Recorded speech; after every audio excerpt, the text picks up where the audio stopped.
이건 만든다고 우리 사남사여 정말 수고하셨을 것 같아요. 요건 누구 나중에 가지고 싶으시면 제가 드릴까요? 저도 받은 겁니다만은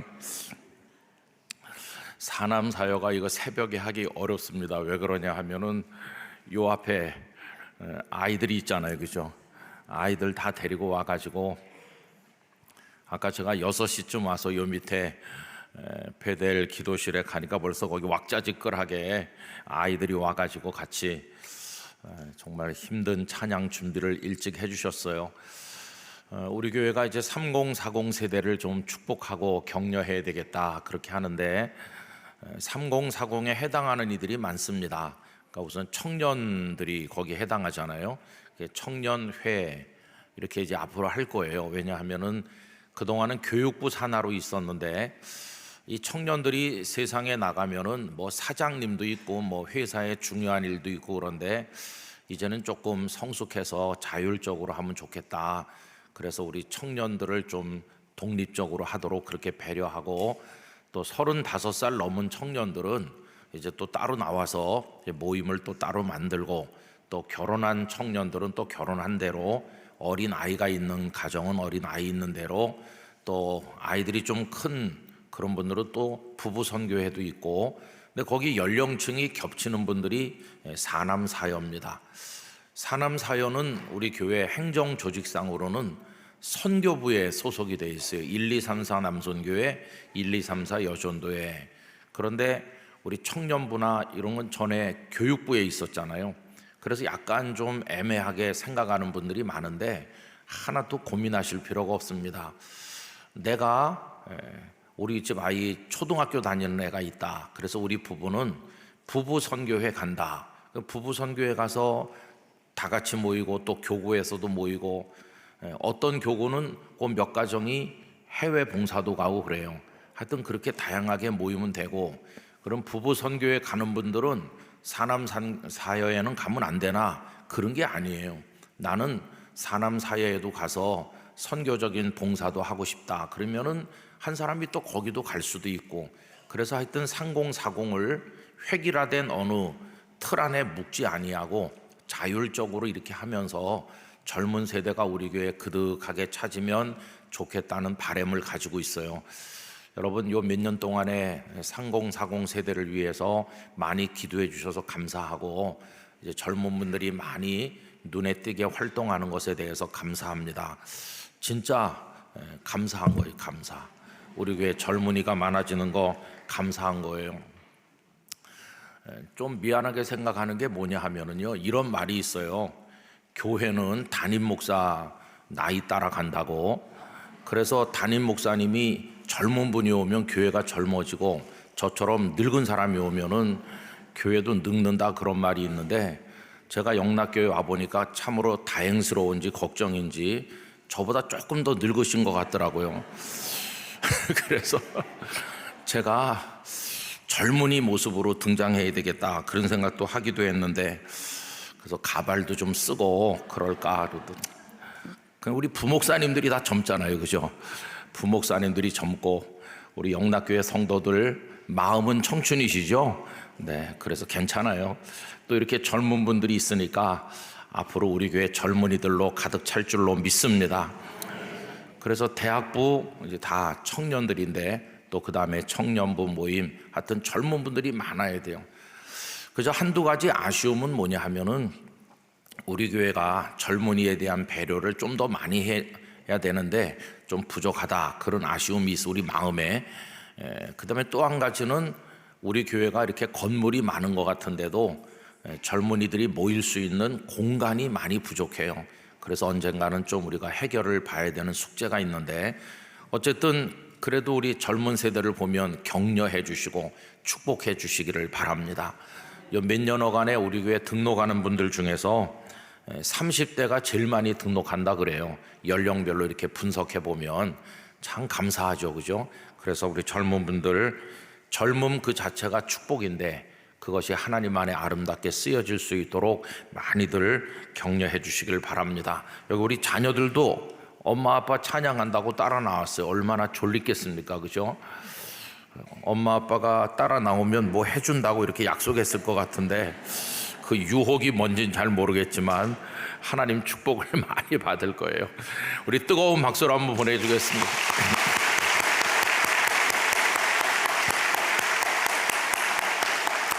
감사합니다. 오늘도 어김없이 이렇게 안내 봉사, 주차 봉사, 식당 봉사 다 해주시는 분들 감사하고, 오늘은 또 사람 사여가 아침을 대접해 드린다고 하니까 더 감사합니다. 2그릇씩 드시고 기쁨으로 돌아가시길 바라고요. 그리고 오늘 아침에 그저 광고 삼아 한 가지 말씀드릴 것은, 우리 교회는 이제 저를 부를 때 위임 목사라고 늘 부르시잖아요. 우리 교단 법이 어느 목사가 와가지고 이제 위임식을 하면 그 사람 위임 목사라 그러고, 위임식을 하지 않은 목사님들은 그냥 담임 목사님 이렇게 불러요. 근데 옛날에는 다 담임 목사님이라고 불렀는데 총회 법이 그렇게 바뀌면서 새로운 용어가 생긴 거죠. 그래서 우리 교회 또 다른 교회들 위임 목사라고 부르는 교회들이 있었는데, 제가 이제 우리 교회 오면서 제가 부산에 있을 때는 담임 목사라고 이렇게 했거든요. 그렇다고 제가 위임식을 안 했냐 하면 아주 새카맣게 오래전에 위임식을 다 했고, 저도 위임 목사지만 호칭은 그냥 담임 목사 이렇게 했었습니다. 근데 이제 서울에 오면서 위임 목사라는 용어를 쓰시고 또 저를 그렇게 불러서 조금 적응이 안 되기도 하고 어색하기도 했어요. 근데 위임 목사 그러면 좀 딱딱해 보이고 어려워 보이고 그렇잖아요. 여러분, 제가 그렇게 어려운 사람 아니거든요. 근데 이제 용어가 그래서 이제 앞으로는 우리 교회 제가 위임받은 목사지만 옛날처럼 담임 목사라는 용어로 쓰려고 해요. 그래서 여러분들이 저를 이제 담임 목사라고 불러주시면 되고, 또 그냥 담임이라는 말도 붙일 필요도 없죠. 뭐 우리 교회 김은성 목사가 여러 명 있는 것도 아니고 그렇잖아요. 그러니까 그렇게 이해해 주시고, 왜 갑자기 담임 목사라고 부르지? 뭐 이상하다, 이렇게 이상하게 생각하실 필요가 없어요. 그래서 앞으로는 주보에도 저를 그냥 담임 목사 이렇게 인쇄를 하려고 생각하고 있으니까 그런가 보다 이렇게 생각하시면 되고, 그냥 호칭을 좀 예전처럼, 또 그렇게 하는 이유는 교회 담임 목회하는 목사님들이 많으신데 다 위임을 받으신 건 아니에요. 어떤 목사님들은 여러 가지 교회 형편 등등 해가지고 위임식을 못하신 채로 목회를 오래 하는 분들도 계셔요. 근데 이제 총회가 법을 그렇게 하니까 어떤 목사님 마음에 좀 아픔이 있는 거예요. 어떤 목사님은 위임식을 하고 위임 목사라고 하는데, 나는 똑같이 목회하는데도 위임식을 안 했기 때문에 그냥 위임 목사라고 안 부르는구나. 그게 조금 부담되거나 상처될 수도 있잖아요. 그래서 이제 그런 목사님들에 대한 배려도 생각하고, 그래서 그냥 저를 그냥 담임 목사로, 그냥 김은성 목사로 그렇게 해주시면 될 것 같아요. 무슨 말씀인지 아시죠? 네, 그래서 그냥 편하게 이렇게 하시면 되고 다른 뜻은 없다는 것을 알려드립니다. 우리가 살다 보면 참 힘들 때가 많이 있죠. 그렇죠. 고통 없는 인생은 없습니다. 전에도 말씀드린 적이 있습니다만은 제가 늘 눈 때문에 고생 많이 해요. 그래서 뭐 안경을 써도 불편하고 안 써도 불편하고, 그 다음에 잠이 좀 부족하던지 너무 조명이 밝은 데 있던지 미세먼지가 조금 안 좋던지 그러면 금세 충혈되기도 하고 이제 눈이 아프고 이제 그럴 때가 있어요. 그래서 성도님들께서 목사님 눈이 안 좋으시다고 이렇게 저를 걱정해 주시는 분들 많으신데, 이렇게 사는 지가 벌써 뭐 오래됐어요. 그렇게 된 출발점은 이제 초등학교 2학년 때 동네 나가 놀다가, 요새는 그런 거 다 없는데 고무줄에다 돌멩이 넣어갖고 이렇게 새총, 소위 새총, 그걸로 제가 요 밑에를 맞았어요. 그래갖고 이렇게 한 3cm쯤 찢어지면서 피가 많이 났습니다. 그래서 이제 동네 병원에 가서 꿰맸어요. 그런데 일주일쯤 지났는데도 겉은 어느 정도 아문 것 같은데 눈을 못 뜨고 눈물이 그냥 줄줄 흐르고, 그때서야 이게 겉에만 다친 게 아니라 눈 속이 잘못됐나 보다. 그래서 영등포에 지금도 있는 김안과라고 하는 안과로서는 상당히 유명한데 거길 갔습니다. 갔더니 거기 원장님이 걱정스러운 말씀을 많이 하셨어요. 그래서 어머니가 그럴 게 아니라 종합병원에 가자. 그래서 그 영등포에서 제2 한강교 그거 개통된 지 얼마 안 됐을 때인데 지금도 기억이 생생합니다. 17번 버스인가 그거 타고 털털거리면서 세브란스 병원 신촌에 한 6달 다녔어요.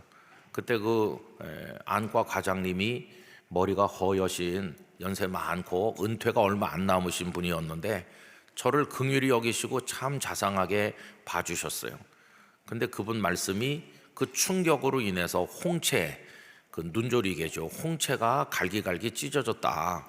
그래서 이거는 회복이 안 되는 거고 그냥 그게 찢어지면서 거기도 핏줄이 있으니까 그 핏줄에서 피들이 흘러나와 가지고 눈동자 속에 피가 가득 찼다.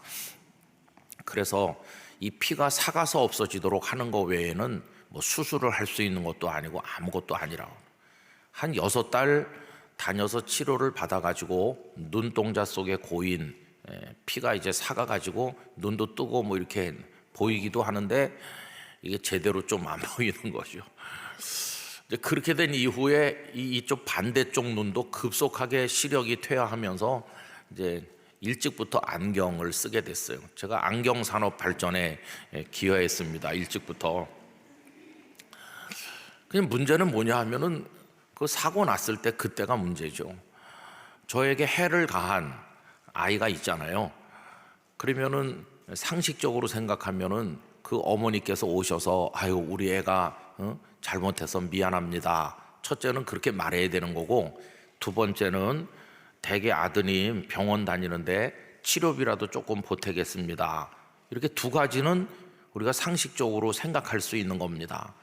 그런데 그 댁에서는 찾아오지도 않고 미안하다고 말도 안 하고 아무것도 안 했어요. 그것도 또 뭐 먼데 사는 사람도 아니고 한 집 건너 사는 이웃이었어요. 그래서 어머니가 그 세브란스 병원에 가보니까 뭐 선생님이 그런 말씀을 하니까 이게 뭐 좀 치료하면 낫는 것도 아니고 평생을 그렇게 살아야 된다고 하니까 막 억장이 무너지셔가지고 맨날 울고 기도하고 그러는데 근데 그 집에서는 그 아무 얘기도 없어요. 그래서 저희 어머니가 찾아가셔서 너무한 거 아니냐 이렇게 얘기를 하셨어요. 그랬더니 그 하루 이틀 후에 그 댁 어머니께서 오셔가지고 막 소리 지르면서 저희 어머니에게 욕을 하면서 별거 다친 것도 없는데 돈 뜯어내려고 그런다고 그래서 팔자 고치려고 그런다 그러면서 뭐 온갖 소리를 다. 저희 어머니는 너무너무 원통해가지고 그래서 세브란스 병원에서 진단서를 받아왔어요. 그거 이제 고발하려고 고소하려고. 그런 일도 있었습니다. 그게 초등학교 2학년인데 제가 그 동네를 떠난 것은 대학교 1학년 때입니다. 그래서 이제 신림동으로 그 집을 팔고 이사를 가게 됐으니까 한 12년 만이잖아요. 한 12년 만에 이제 이삿짐을 이제 실어서 나르는데 장롱을 이렇게 옛날 서랍 쭉 빼는 거 있잖아요. 그런 걸 빼서 하니까 뭐가 툭 떨어졌는데 노랗게 바랜 종이 한 장. 그게 이제 보니까 저희 어머니가 억울해서 병원에서 떼온 진단서더라고요. 진단서. 그게 색깔이 노랗게 변했어요. 아, 옛날에 이런 일이 있었지. 근데 진단서를 떼어왔는데 그게 그냥 서랍에 있고 왜 그 댁을 고소하지 않았을까요? 매일 저녁 가정 예배 드릴 때 그 상황에서 아버님께서 말씀했습니다. 우리가 이렇게 한다고 해서 우리 아이 눈이 낫는 것도 아니고 또 이 동네 안에서 교회 열심히 다니는 집은 우리 집밖에 없는데 어떻게 예수 믿는 사람이 그렇게 하겠냐. 또 뭐 그 집에서 치료비를 몇 푼 준다고 그래서 그걸로 뭐 해결되는 것도 아니고 어차피 부모인 우리가 감당해야 되는데 그냥 어차피 이렇게 된 거 그냥 주님의 이름으로 용서하자, 참자, 그렇게 해가지고 그냥 거기 있는 거예요. 여러분, 그렇게 시간이 지나면서 처음에는 좀 어려웠지만 나중에는 하나님께서 여러 가지 기쁨을 주셨습니다. 세월이 지나면서 첫 번째 기쁨은 뭐냐 하면 하나님께서 저를 불쌍히 여기셔서 그래도 이렇게 공부도 하고 또 뭐 운전도 하고 살 수 있게 해주셨다는 거예요. 그걸로 인해서 실명한 게 아니고 좀 불편하지만, 그리고 두 눈 멀쩡한 줄 알고 눈이 먼 여자가 시집도 왔잖아요. 그래가지고 그러니까 뭐 그것도 참 기쁜 일이고 감사한 일이에요. 그 다음에 또 하나는 뭐가 있냐 하면은 지금 우리들의 마음속에 그래도 우리가 그때 용서했어. 주님께서 용서하라고 성경에 말씀했는데 그래도 말씀대로 할 수 있었어. 여러분, 말씀대로 할 수 있었다는 게 시간이 가면 갈수록 저희 가족들에게는 큰 기쁨이 됐습니다. 늘 말씀대로 못해서 문제인데 아버님의 말씀에 따라서 우리가 그냥 참자, 용서하자, 그걸 해냈다고 하는 게 감사했어요. 그 다음에 세 번째 감사는 뭐냐 하면 그댁이 예수님을 믿었다는 거예요. 우리가 이사 갈 때 이삿집 나와서 제일 많이 들어준 집이 그댁이거든요. 그 아주머니는 동네에서 쌍꾼으로 유명한 분인데 그분이 교회 집사가 되고, 그리고 또 다른 교회 다니는 게 아니라 아버님이 장로로 있는 그 교회 다녔으니까, 그리고 저한테 그렇게 했던 그 아이의 누나, 그 누나 얼굴이 지금도 가끔 생각나는데 그 누나는 얼마나 열심히 교회 나왔는지, 우리 초등학교 다닐 때 그 누나는 중동부인지 고등부인지 거기서 학생회 임원도 하고 열심히 하다가 시집갔어요. 그리고 우리가 이사 갈 때 나와서 그렇게 해주고 우리 섭섭하다고 그렇게 헤어졌어요. 그래도 미안하단 말은 아직도 안 했어요. 이삿짐만 실어주고, 그래도 뭐 다 그건 이제 용서한 거죠.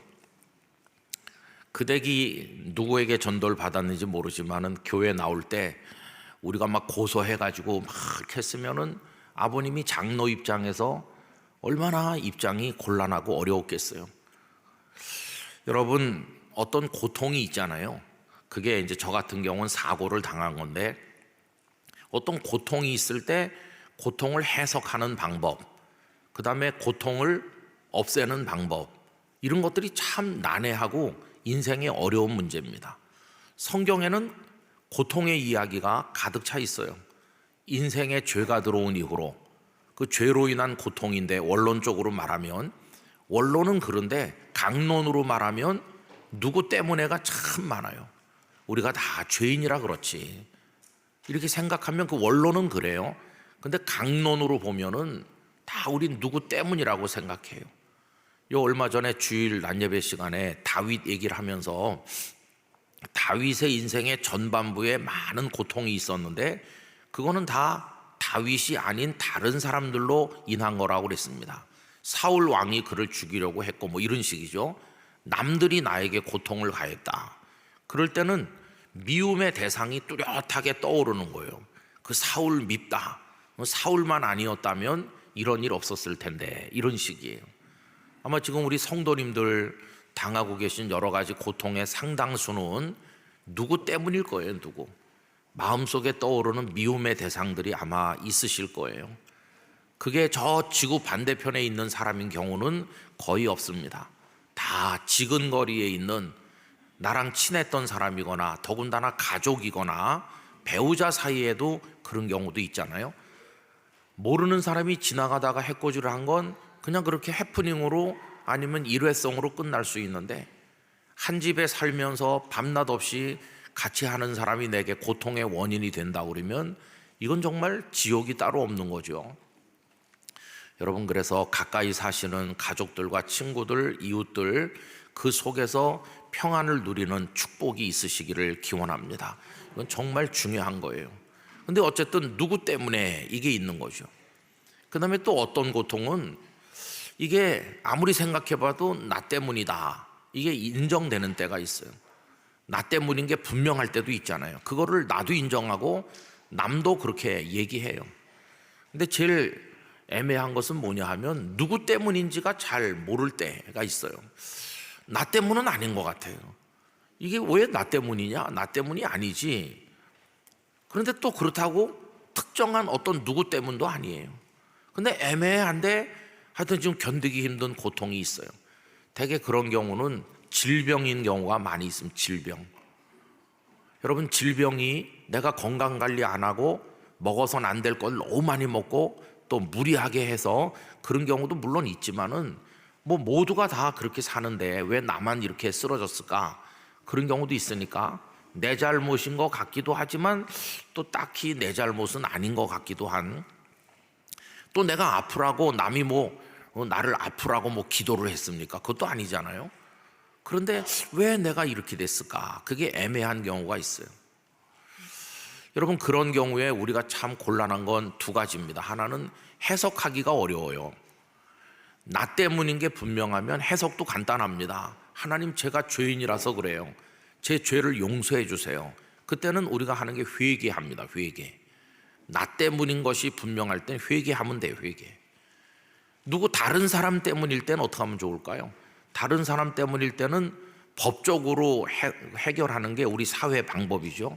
아니면은 용서를 하거나 뭔가 이렇게 해결하는 방법이 있을 거예요. 그런데 애매하면 참 이거는 어떻게 누굴 찾아가서 멱살을 잡겠습니까? 아니면은 내 잘못도 아닌 것 같은 생각도 드는데, 여러분, 그런 애매한 고통을 받고 있는 분이 욥이라고 할 수 있어요. 욥은 당대 의인이라고 그렇게까지 성경이 축복하고 칭찬하고 욥 같은 사람이 어디 있느냐 이렇게 하셨는데, 자녀들도 다 죽었죠. 재산도 다 없어졌죠. 몸에 병들었죠. 아내마저도 남편에게 저주하고 죽으라고 하죠. 어디 기댈 데가 아무 데도 없죠. 친구들이 왔는데 이 친구들이 입을 열어 한다는 말이 가슴을, 그러지 않아도 찢겨진 가슴을 더 조각조각 찢어놓으니 친구들은 와서 너 때문이다 이렇게 말하거든요. 네가 겉으로는 의로운 척하지만 사람은 속일 수 있지만 너 하나님 못 속인다. 하나님은 다 너의 숨겨진 죄를 알고 계시다. 그러니 두 손 번쩍 들고 회개해라. 친구들은 와서 계속 그를 정죄하는 거예요. 그래서 처음에는 욥이 자신이 당한 고통 때문에 힘들어했는데 나중에는 친구들의 말이 더 힘든 거예요. 그래서 이제 옥신각신하면서 이 욥기가 전개되는 게 친구들이 와서 찌르고 욥은 또 방어하거나 변명하거나 오히려 그들을 공격하고 이러면서 처음엔 작게 시작한 이야기가 나중에 점점 소리가 커지는 듯이 그렇게 전개되고 있어요. 여러분, 우리가 당하는 현실적 고통이 얼마나 많은지 모르는데 이걸 어떻게 해석하고 이해하고 또 살아가면 좋을까 하는 것입니다. 근데 여러분, 우리가 이제 욥기를 읽어보면은 욥기 1장에 재산이 다 없어지고 자녀들이 죽고 이렇게 했을 때 욥기 1장에 벌써 욥은 어떤 답을 가지고 있었다는 걸 알 수 있어요. 그 답이 뭐냐면 이겁니다. 주신 자도 누구라고 하죠? 여호와시오. 거두어 가신 분도 여호와시라고 그래요. 그러면서 그 다음에 한마디가 여호와의 이름이 찬송 받으실지어다 이렇게 말해요. 그럼 그때 그 얘기를 할 때 주신 분도 다 하나님이시고 도로 찾아가신 분도 하나님이시니까 하나님 찬송 받으셔야 된다 이렇게 말할 때 그때 욥의 마음은 아주 평화로운 마음 갖고 모든 걸 달관했거나 이미 그걸 초월했거나 그거에 의해서 영향받지 않는 그런 사람처럼 보이잖아요. 완벽에 가까운 믿음의 사람이다. 1장에 그게 나와. 1장. 그런데 그 다음에 친구들이 온 다음에 그 1장에서 보여주었던 주신 분도 하나님, 가져가신 분도 하나님, 하나님 찬송 받으세요, 이게 싹 없어져요. 싹 없어지고 하나님을 원망하기 시작하는 거예요. 하나님. 여러분, 오늘 읽은 이 16장 중간에도 보면 이게 다 하나님 때문이다 이런 식으로 말해요. 여러분, 몇 절만 우리가 찾아서 읽어보면 8절부터 보시면 16장 8절 제가 읽어보겠습니다. 주께서 나를 시들게 하셨습니다. 여러분, 누구 때문이라고 말하죠? 주님 때문이라고. 하나님께서 나를 시들게 하셨습니다. 이는 나를 향하여 증거를 삼으심이라. 나의 파리한 모습이 일어나서 대면하여 내 앞에서 증언하리이다. 9절. 그는 하나님이시죠. 하나님은 진노하사 나를 찢고 적대시하시며 나를 향하여 이를 갈고 원수가 되어 날카로운 눈초리로 나를 보시고 11절로 내려갑니다. 하나님이 나를 악인에게 넘기시며 행악자의 손에 던지셨구나. 12절 내가 평안하더니 그가 나를 꺾으시며 내 목을 잡아 나를 부서뜨리시며 나를 세워 관역을 삼으시고, 이러면서 그 밑에도 쭉 비슷한 얘기예요.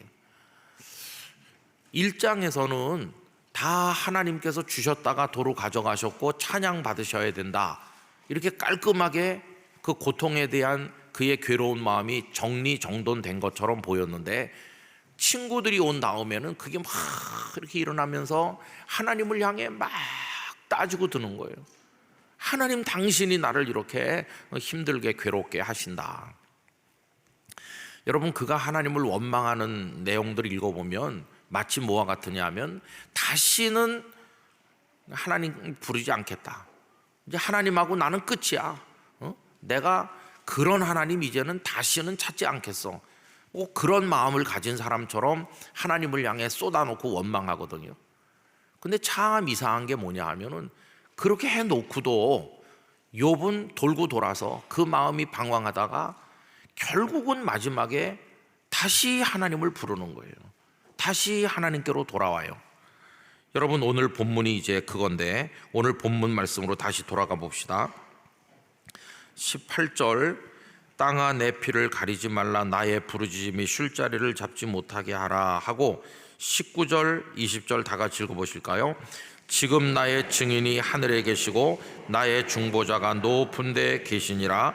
나의 친구는 나를 조롱하고 내 눈은 하나님을 향하여 눈물을 흘리니. 여러분, 조금 아까 몇 절 읽은 것처럼 하나님, 당신이 내 목을 꺾으시고 뭐 이런 식으로 원망했잖아요. 나 이제 다시는 하나님 앞에 미련 없어, 그런 하나님을 이제는 나는 다시는 찾지도 않겠어, 이런 분위기가 느껴지도록 하나님께 막 쏟아 놓았는데, 여기 18절 19절 보면은 다시 하나님께로 돌아왔어요. 다시 그 19절은 지금 나의 증인이 하늘에 계시고 나의 중보자가 높은 데 계시다.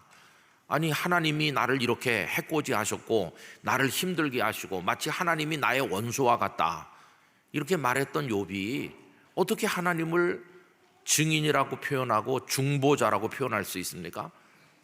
그러면서 21절에 보면 이렇게 말해요. 사람과 하나님 사이에와 인자와 그 이웃 사이에 중재하시기를 원하노니.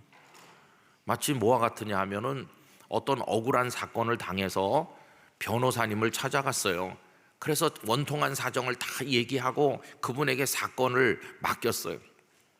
근데 나중에 보니까 이 변호사가 내 편을 드는 게 아니고 반대편 사람을 오히려 응원하는 것처럼 보이거든요. 화가 많이 났어요. 당신이 변호사 맞냐고 막 쏟아놓고 화를 내고 문을 쾅 닫고 나가고 그렇게 했어요. 근데 한참 있다가 시간이 여러 날 지난 다음에 다시 그 변호사를 찾아와서 내가 많이 생각해보고 다른 변호사도 만나보고 그랬는데 변호사님 밖에는 없답니다. 그래서 염치가 없지만 다시 왔어요. 꼭 그러는 거나 비슷해. 하나님께 화도 나고 섭섭한 일도 많고, 그런데 돌고 돌다가 마지막에 누구에게로 다시 와요? 결국은 하나님께로 오는 거예요. 결국. 여러분, 그 유명한 아우구스티누스는 이렇게 말했습니다.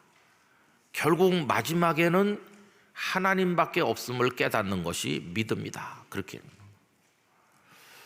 여러분, 지금 여러 가지 개인적 상황이 우리 가정이나 여러분 일터나 우리 나라나 민족이 참 마음에 힘든 가운데 계신 분들이 많아요.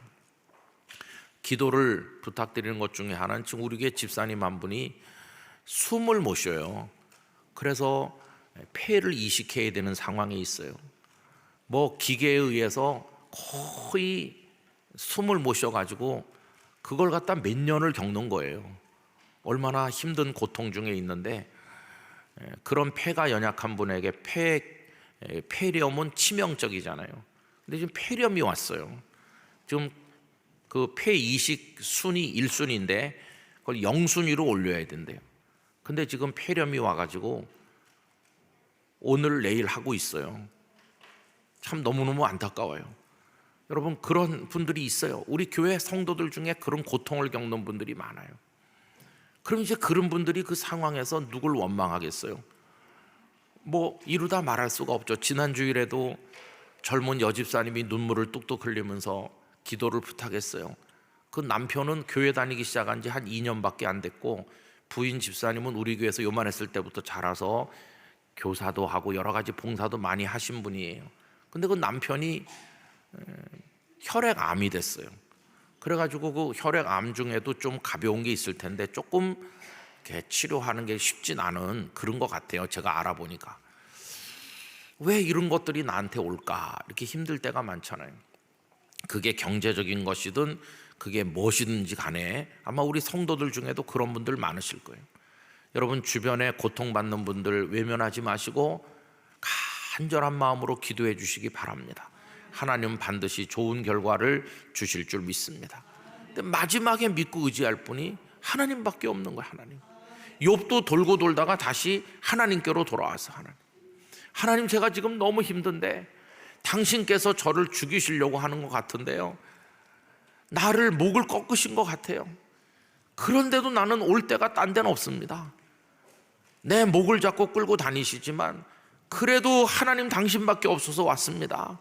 내 목을 잡고 흔드시더라도 하나님은 나를 살리실 줄 믿습니다.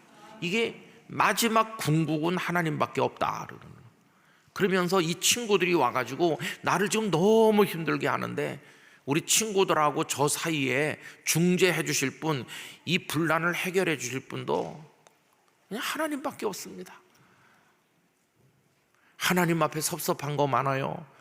하나님 너무하시다 이럴 때도 많은데도 그래도 저는 갈 데가 없어서 다시 하나님께 왔습니다. 그래서 올려다 볼 분이 하나님밖에 없어요. 20절 말씀 다 같이 읽겠습니다. 나의 친구는 나를 조롱하고 내 눈은 하나님을 향하여 눈물을 흘리니. 여러분, 색연필 있으신 분은요, 거기 줄치면 좋겠습니다. 내 눈은 하나님을 향하여 눈물을 흘리니. 하나님을 향하면 기쁨이 솟아나야 되는데 지금은 기쁨은 아직 없고요, 그냥 하나님 생각하니까 눈물만 나는 거예요. 그 눈물의 절반은 원망입니다. 하나님 나한테 왜 이러시지? 섭섭해서 눈물이 나는 거예요. 그 다음에 나머지 눈물은 그래도 내게 하나님밖에 누가 있겠나? 그러면서 또 우는 거예요. 하나님을 향하여 눈물을 흘리리니. 여러분, 오늘 아침 말씀 제목을 우리 눈이 향할 곳 이렇게 했는데, 많은 어려운 상황 속에서 우리 영락교회 모든 성도들 하나님을 향하시기 바랍니다. 때로는 하나님 너무하시다 그래도 하나님 바라보시고, 하나님만이 나를 위로할 뿐이라고 신뢰할 때도 하나님밖에 없으니까 하나님 위로하시고, 아까 우리가 이래도 감사 저래도 감사한다고 그랬는데 정말 문자 그대로 이래도 하나님뿐이고 저래도 하나님뿐이신 거예요. 그렇게 하실지라도 하나님이고 그리하시지 않을지라도 우리에게는 하나님뿐이시다. 이거 우리 궁극의 믿음이라는 사실을 기억해야만 할 것입니다. 근데 성경에 보면 우리 선배들이 결국은 하나님이었어. 여러분, 요나가 물고기 뱃속에 들어갔어요. 누구 때문인가? 생각해보니까 자기 때문인 것 같아요. 하나님 말씀에 불순종하고 니느웨로 안 가고 다시스로 도망간 자기 때문이다. 근데 어떻게 해결했습니까? 결국 하나님이었어요. 요나서 2장에 내가 깊은 곳 스월 물고기 뱃속에서 하나님 앞에 회개합니다. 결국은 하나님밖에 없는 거예요. 요셉의 고난은 정말 억울한 것 같아요. 아니, 형들이 그를 팔아가지고 노예가 되게 하고 13년 동안 보디발의 집과 감옥에서 고통받는데 감옥에 간 것도 아무 잘못 없이 그 여자 때문이잖아요. 그게 우리의 이제 입에 붙은 말이죠. 그 여자 때문이야, 그 남자 때문이야. 우린 그 때문에 그 앞에 있는 걸 찾아내려고 혈안이 돼 있어. 누구 때문인가? 요셉이 그런 거예요. 그런데도 요셉을 수렁에서 건지신 분은 결국 누굽니까? 하나님이세요. 여러분, 보디발의 아내가 못된 짓을 했는데 다시는 그의 인생에 등장하지 않아요. 성경에 없지만 나중에 보디발의 아내가 와서 빌었는지는 모르겠지만은 또 성경에 등장하는 그를 힘들게 한 사람들이 형님들이잖아요. 형님들은 나중에 와서 우리가 잘못했다는 식으로 이렇게 말했죠. 그래도 요셉은 형님들 원망하지 않았어요. 나를 이리로 보낸 이는 당신들이 아니요 누구라고 합니까? 하나님이시다. 모든 일의 시작과 과정과 결론이 하나님께 있다. 내가 총리가 된 것도 하나님 하신 거다. 여러분, 놀라운 사실은 우리 예수님도 그 과정을 밟으셨다는 거예요. 겟세마네 동산에서 이 잔이 내게서 지나가게 해달라고 할 때 우리가 느끼는 느낌은 뭐냐 하면은 성부 하나님이 성자를 힘들게 하시는구나, 그래서 이거 좀 겪지 않게 해달라고 탄원하는 것처럼 보이잖아요. 그런데 나의 원대로 마옵시고 아버지 원대로 하십시오라고 기도를 마무리 짓고 십자가에 달리긴 달리셨는데, 기도는 그렇게 했지만 십자가의 고통은 만만한 게 아니었어요. 얼마나 힘드셨으면 나의 하나님 어찌하여 나를 버리시나이까. 요 원망 섞인 것처럼 보이는 이 울부짖음은 욥이 하는 거랑 똑같아요. 어쩌자고 나를 끌고 다니고 목을 꺾으시고 이러실 수가 있습니까? 하나님 왜 이러세요? 그런 책이 있더라고요. 하나님 내게 왜 이러세요? 책 제목이. 지금 예수님도 십자가에서 그렇게 하셨어요. 그런데 예수님의 십자가 위에서 7마디 말씀 중에 누가복음, 마태복음, 마가복음 이쪽에 공간복음은 예수님의 마지막 말씀을 뭐라고 얘기하느냐 하면은 내 영혼을 아버지 손에 부탁하나이다. 이게 마지막 말씀이라고 해요. 요한복음은 다 이루었다가 마지막이라고 표현하지만, 근데 요한복음에는 내 영혼을 아버지 손에 부탁하나이다가 이게 서로 교차적으로 나오니까, 여러분, 마지막에 우리 주님은 당신을 성부께 맡겼어. 성부께. 왜 나를 버리셨느냐고 그분을 원망하는 것처럼 했는데 그분에게 결국은 맡기는 거예요. 제가 아는 어떤 목사님이 목회가 잘 안 됐어요. 그래서 열심히 하는데 그 뭐 다른 성도들 말을 들어보진 않았지만은 목사님 얘기 들으면 그래요. 목사님은 열심히 했는데 누구 때문에 안 됐다. 목사님은 바르게 했는데 누가 부정하게라도 그냥 넘어가길 원했는데 목사님은 안 됩니다. 부정하게 하면 안 됩니다 라고 했더니 오히려 그 부정한 사람들이 세력을 모아서 나를 쫓아냈다. 뭐 그런 식이에요. 그래서 목사님이 늘 피해자라고 그래요. 늘 피해자고 누구 때문에 고통받았다는 말씀을 많이 하셨어요. 그렇게 세월이 이제 많이 지나면서 목사님도 교회를 몇 군데 이렇게 옮겨 다니면서 목회하기도 하고 그렇게 했어요. 지금은 이제 은퇴하신 지가 여러 해 됐는데 그 이후에 어디선가 만났어요. 근데 그분의 마음에 회한이 많잖아요. 나 어느 교회 어느 못된 누구 때문에 이게 많은 분인데 은퇴할 무렵 돼가지고 어디서 만났더니 제가 사실은 조금 놀랐어요. 만나기만 하면 그런 말씀 많이 하는 분이거든요. 만나고 일어나면 마음이 조금 약간 이렇게 개운치는 않았어요. 그런 말씀 많이 하니까. 근데 이분이 나중에 뭐라고 말하냐 하면은, 김 목사, 내가 생각을 해보고 이 나이에 이르러 보니까 그동안엔 안 했어야 되는 말을 너무 많이 했어. 내가 후배 앞에 부끄럽네. 내가 후배 목사 앞에 놓고 다른 사람 얘기 너무 많이 해서 다 거둬들이고 싶어. 부끄러운데 기억하지 말고 다 잊어주면 좋겠어. 그래서 제가 무슨 그런 말씀하세요. 나 요새 생각이 바뀌었어.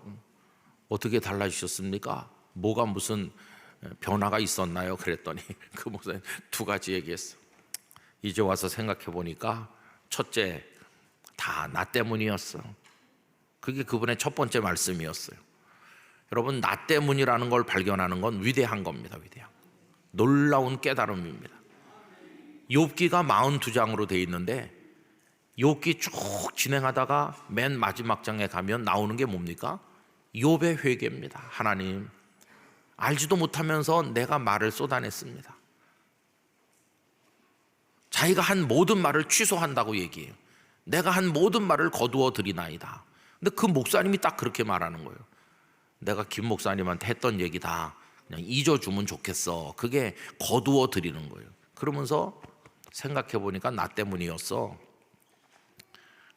그래서 제가 아유 어떻게 그런 생각하셨어요? 그러니까 두 번째 얘기가 진짜 중요한 건데요.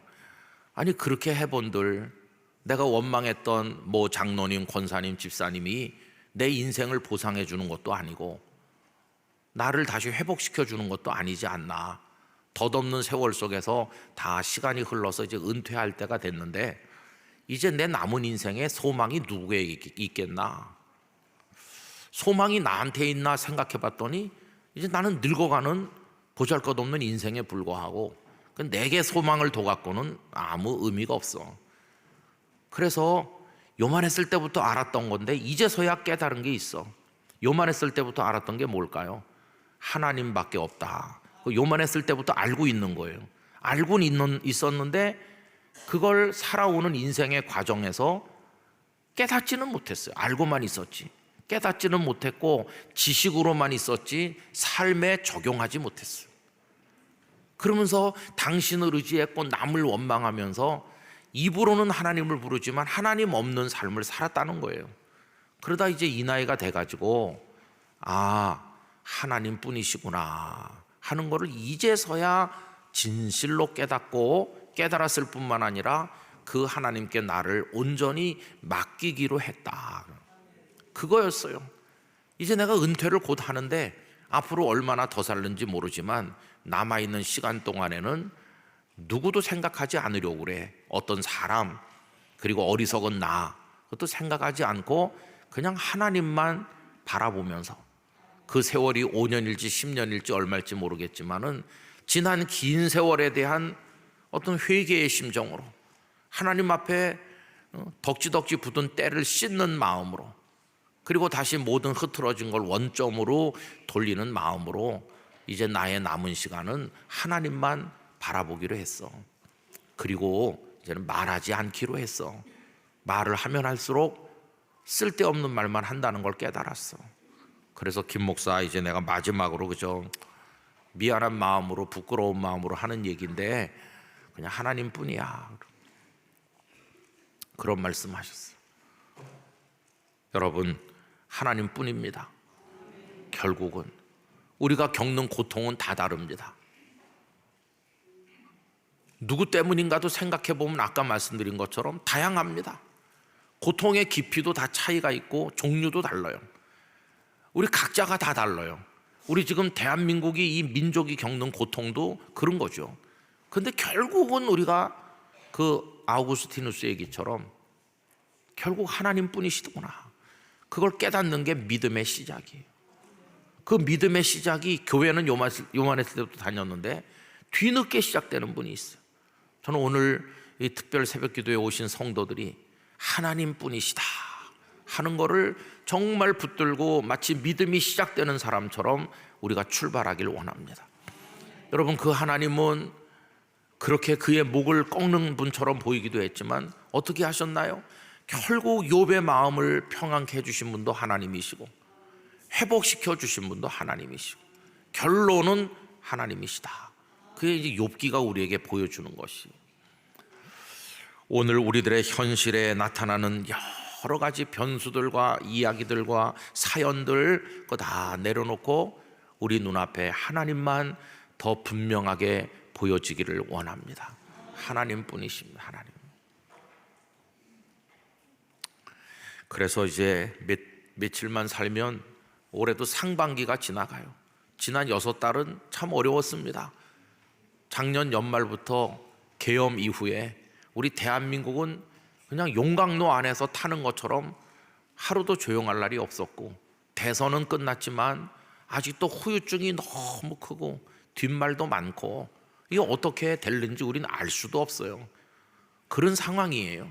우리 앞길이 언제 확실했던 적이 있었나요?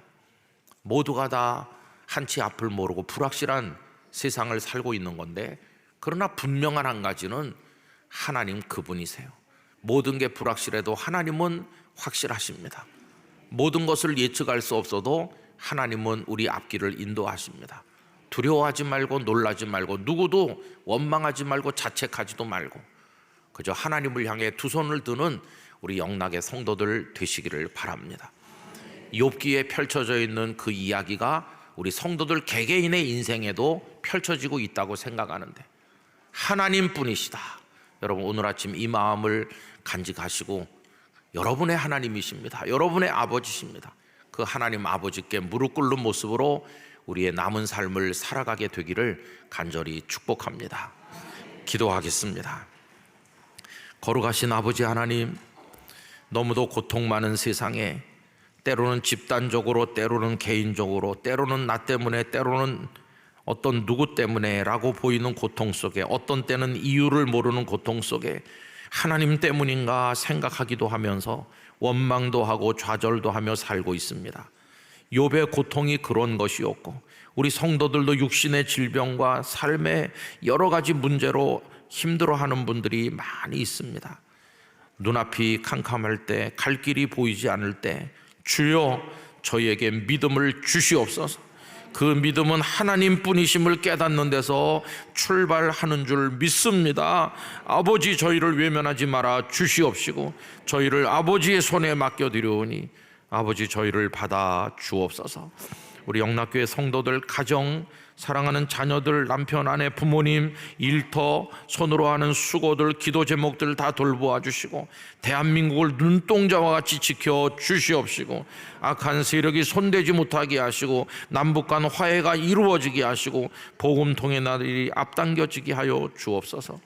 위중한 곳에서 수술을 기다리거나 수술을 받았거나 마음의 아픔을 갖고 있는 성도들 개별적으로 찾아가 주시옵시고 위로하여 주시고 치료하여 주시고 새롭게 하시고 건져 주시옵시고 용기를 허락하여 주시옵소서. 오늘 사남사여 하나님을 찬양했습니다. 아이들까지 나왔습니다. 복 주셔서 다 영락교회 기둥 같은 인물들이 되게 하시며 젊은 나이 하나님이 축복하신 인생의 한복판에서 하나님을 한없이 영화롭게 해드리고 하나님의 복을 받는 이들이 되게 하여 주시옵시고 사남사여의 선교적 사역이 열매가 많도록 은혜를 베풀어 주옵소서. 오늘도 봉사하고 수고한 분들을 축복하여 주옵소서.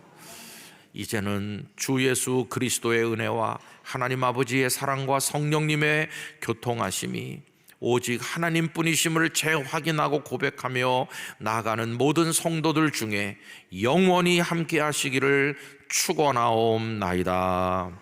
아멘.